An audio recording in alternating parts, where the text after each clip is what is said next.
નમસ્કાર, ડોક્ટર અમિત નાયક, પ્રવક્તા, ગુજરાત પ્રદેશ કોંગ્રેસ સમિતિ. ગાંધીના ગુજરાતમાં આપનું સ્વાગત છે. નાથુરામ ગોડસેનું પ્રતિનિધિ જે સંઘની વિચારધારા, જે નાથુરામ ગોડસેની વિચારધારા હતી, આ આઝાદ દેશનો પ્રથમ આતંકવાદી નાથુરામ ગોડસે, જેને સંઘે તૈયાર કરેલું, જેની ત્રણ ગોળી ગાંધીજીના શરીરને વીંધી નાખી, પણ ગાંધીજીની વિચારધારાને જે લોકો ના મારી શક્યા, એ લોકો આજે પણ આઝાદીના 75 વર્ષ બાદ પણ ગાંધી વિચારધારાને મિટાવવા માટે ગુજરાતમાં, અમદાવાદમાં આવા નાથુરામ ગોડસેને હીરો બનાવવાના નાટકોનું આયોજન કરે છે.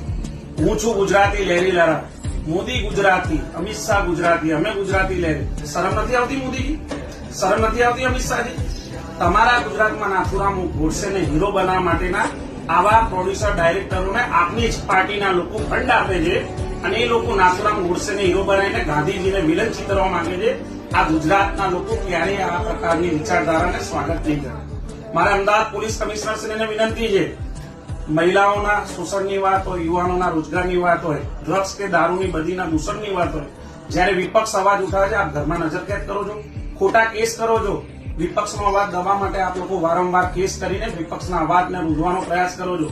આજે અમદાવાદ શહેરનો કાયદો અને વ્યવસ્થા જળવાય એની સ્થિતિની જે નોંધ લેવાની જવાબદારી આપની છે. લો એન્ડ ઓર્ડર મેન્ટેન કરવાની જવાબદારી અમદાવાદ પોલીસ કમિશનર. મારી અમદાવાદ પોલીસ કમિશનરને વિનંતી છે, ગુજરાત પ્રદેશ કોંગ્રેસ સમિતિ તરફથી, આપ આવા નાથુરામ ગોડસે જેવાને હીરો બનાવવા જેવા જે નાટકનું સર્જન કરનાર લોકો છે, ડાયરેક્ટર છે, જે સ્ક્રિપ્ટ ડાયરેક્ટર છે, આવા લોકોને અમદાવાદની ધરતી પર પગ નહીં મૂકવા દેવાનો. આપ આપનું કર્તવ્ય નિભાવશો એવી ચોક્કસ અમને વિશ્વાસ છે. જો આપ નહીં નિભાવો તો અમે તો છીએ જ. મારે અમદાવાદ પોલીસ કમિશનરને ફરી એકવાર વિનંતી છે કે અમદાવાદની ધરા પર નાથુરામ ગોડસેના નાટક દર્શાવનાર લોકોને ક્યારેય અમે નહીં સ્વીકારીએ. જો કાયદો અને વ્યવસ્થાની સ્થિતિ કથળશે તો એના માટે સંપૂર્ણ ગુજરાત પોલીસ જવાબદાર રહેશે. આ પ્રકારની જે વિચારધારાના લોકો છે